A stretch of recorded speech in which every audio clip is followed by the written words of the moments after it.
Olá,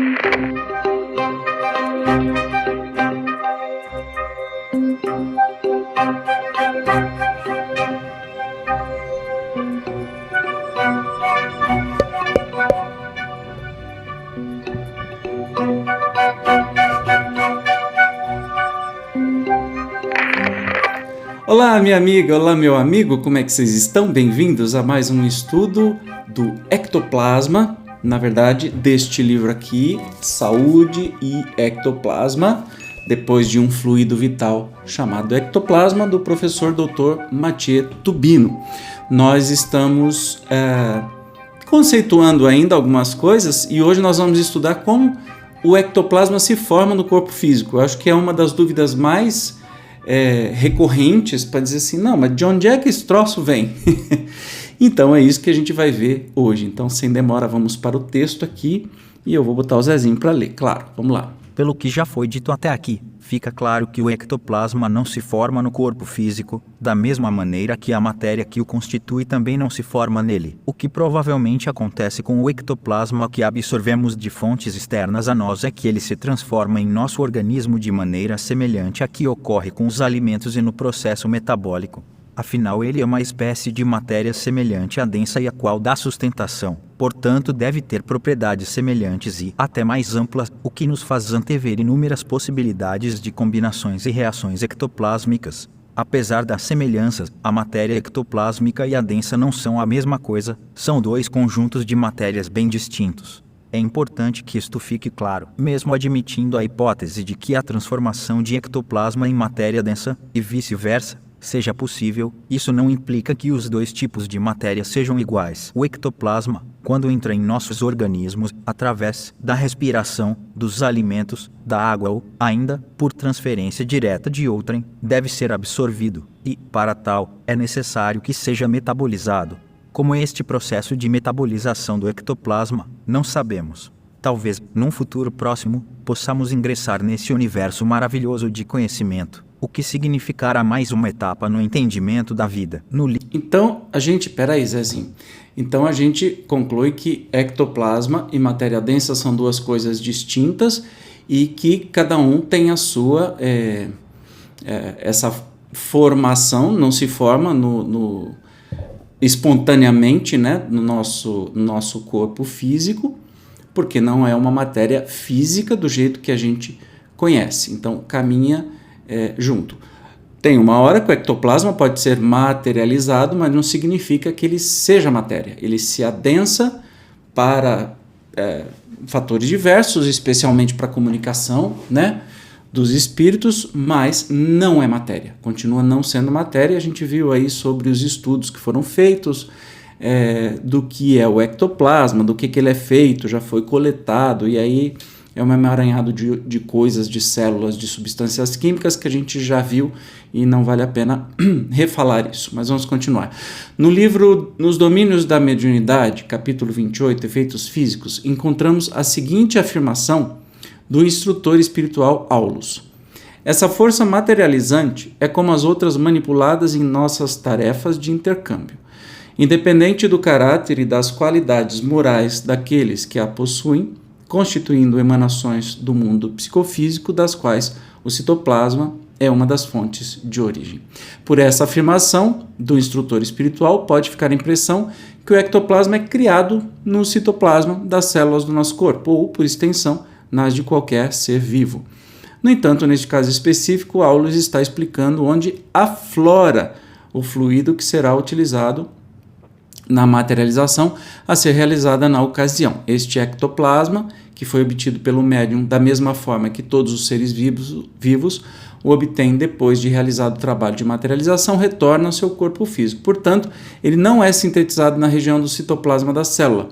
Podemos considerar que ali está presente com características adequadas em qualidade e quantidade para ser aproveitado em trabalhos de efeitos físicos. Então, realmente ele não volta para dentro da célula, né? Ele simplesmente se manifesta, se materializa, digamos assim, se adensa, né, para ser utilizado e depois ele volta no seu estado natural. Nesta citação particular, surge a hipótese da possível transmutação de matéria densa em ectoplasma e vice-versa, uma vez que é conhecido o fato de que, em casos de materialização, o médium perde massa-peso equivalente à massa do espírito materializado, fato observado por William Crookes, 47, e por outros cientistas há mais de um século. Isto não é de surpreender, uma vez que tudo no universo é energia transformada. A própria ciência materialista o diz. Mas, mesmo assim, apesar desta possível intertransformação, ectoplasma e matéria densa são coisas distintas. Outra possibilidade emergente neste caso é que, sem que ocorra qualquer processo de transmutação, na ocasião em que o ectoplasma do médium é trabalhado pelos espíritos para a realização da materialização, a ele seja associada certa quantidade de matéria densa, captada no meio ambiente próximo e mesmo nos arredores mais afastados. Esta hipótese seria suficiente para justificar os resultados analíticos narrados por James Black 31 e mesmo as análises histológicas que indicaram a presença de células de vários tipos em ectoplasma coletado em trabalhos de materialização. Há a possibilidade deste material analisado nada mais ser do que matéria densa originalmente carreada junto com o ectoplasma durante o processo de materialização. No momento em que o ectoplasma se esvai ou retorna à sua fonte original, partes da matéria densa que a ele estava associada ficariam no local de ocorrência do fenômeno. Este fato poderia ser intencionalmente provocado pelos espíritos para que as pessoas pudessem ter algum material para estudo, ou poderia ser apenas ocasional. Sabemos pelas narrativas de espíritos, particularmente em obras psicografadas, que além do ectoplasma do médium e das pessoas presentes no trabalho, outros fluidos são coletados na natureza circundante para serem usados nos efeitos físicos. Eu, particularmente, não descartaria a possibilidade de ser usada a matéria densa retirada, por exemplo, de plantas e aportada para uso no processo de condensação do ectoplasma. Este nada mais seria, na sua forma condensada, do que o fluido vital invisível associado à matéria densa coletada no médium, nas pessoas e no meio ambiente, incluindo plantas, animais, águas e até objetos. Evidentemente, isto é apenas uma hipótese. Se verdadeira, contudo, mostraria que a análise química do ectoplasma autêntico não é possível segundo os parâmetros atuais. Em coletando amostras do fluido materializado ou condensado, apenas teríamos alguma ideia da matéria comum utilizada para associação com o ectoplasma invisível, de modo a torná-lo visível. É evidente que este tipo de informação já é algo muito interessante, mas por si só não esclarece o que é ectoplasma. Aí você começa a entender por que é tão complicado a tal prova da ciência, né, sobre o ectoplasma, entende? Não é matéria. Como é que você quer que a ciência comprove a existência de algo que não é matéria? A ciência é materialista. Entende isso? Né? Porque as pessoas, mas por que não... Então, há muitos relatos, né? Desde William Crookes, mas até lá os trabalhos de materialização no Lar de Frei Luiz e tantos outros lugares, que o médium perde massa física do seu corpo quando o espírito está materializado, e aí depois essa massa retorna. Então o ectoplasma, de alguma maneira, absorve a matéria densa, né, a matéria física, e a transforma para aquela utilidade, e depois, na verdade o espírito faz isso no ectoplasma, mas e depois retorna. E todas as vezes que foram utilizados para fazer experimentos, se constatou, né, como a gente já viu, restos de pele, gordura e um monte de outras coisas que foram retiradas, né? Então, entenda, ectoplasma não é matéria física, portanto não tem jeito da ciência física provar a sua existência, né? Então fica uma coisa mais... Evandro, então é tudo fantasia? Não, e as evidências, e os registros, e os testemunhos, e as coisas que acontecem? Mas lembrando que o nosso estudo aqui não está preocupado com os caça-fantasmas, não está preocupado com o oba-oba da materialização, né? Nós estamos preocupados em estudar o que é esse ectoplasma e o que isso interfere na nossa saúde, que é o muito mais importante do que simplesmente o oba-oba, né? Vamos voltar para o texto agora.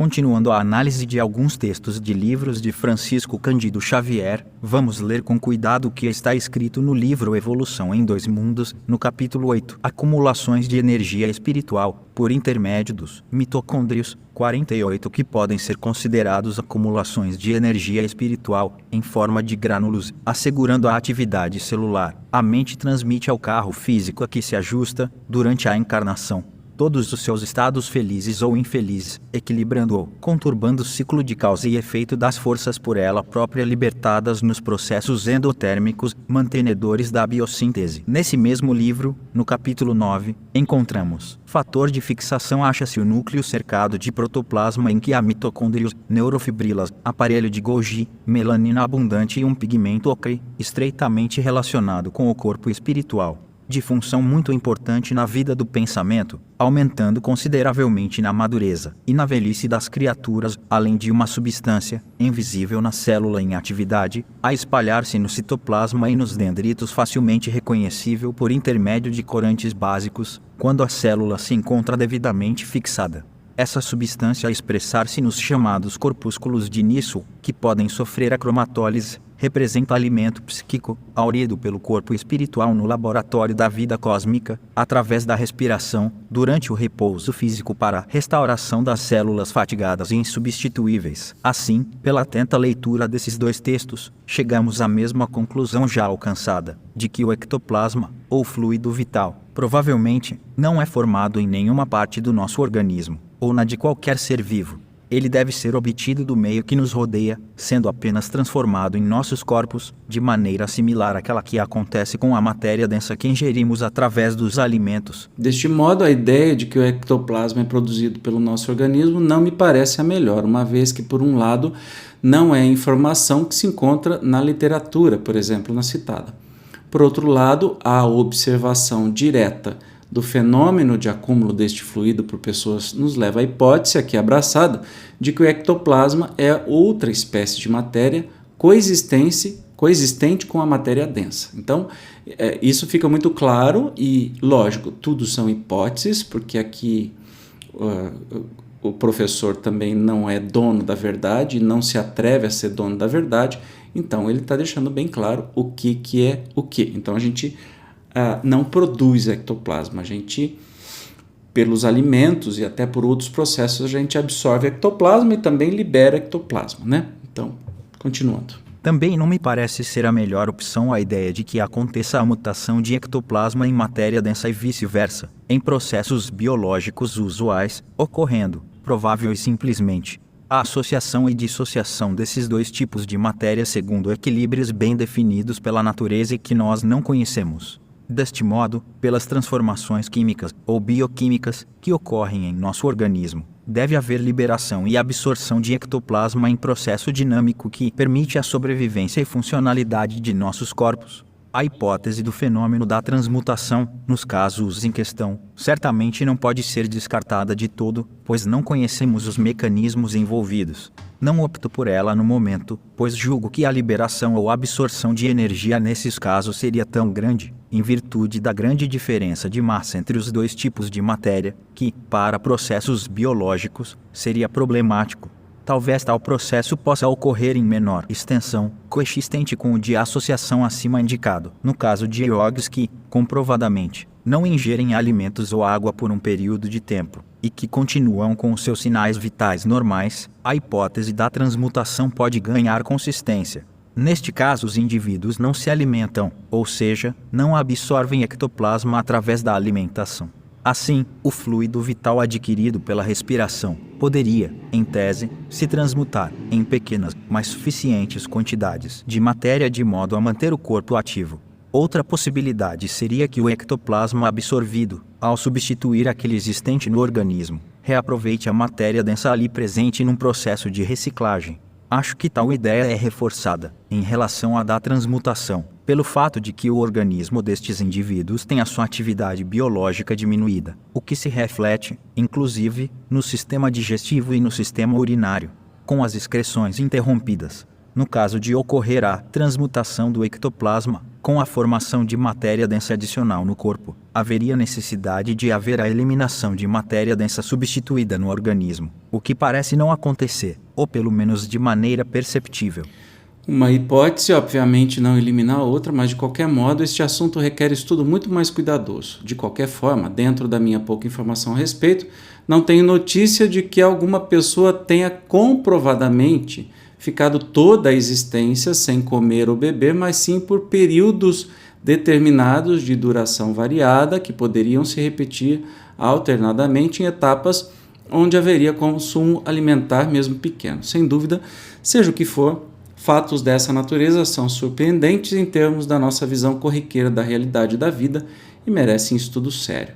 Deve ficar bem claro que estamos longe de entender o processo de metabolismo multidimensional, que assim chamo por envolver pelo menos 2 tipos de matérias diferentes, a ectoplásmica e a densa. Na verdade, acho que a realidade é muito mais ampla do que isto, envolvendo um universo de relações. Nessas poucas linhas, apenas me dei ao direito de tecer várias hipóteses muito estimulantes, a meu ver, na tentativa de entender pelo menos um pouco os fenômenos relativos ao assunto. É bem interessante porque um verdadeiro cientista não fecha sobre absolutamente nada, especialmente um assunto tão delicado quanto esse. Ok? Então, aprendemos mais um pouco. No próximo episódio, nós vamos falar sobre a relação do ectoplasma com a saúde. Aí a gente vai entrar realmente no que o livro quer dizer, e aí o caminho vai ser em cima deste tema sempre.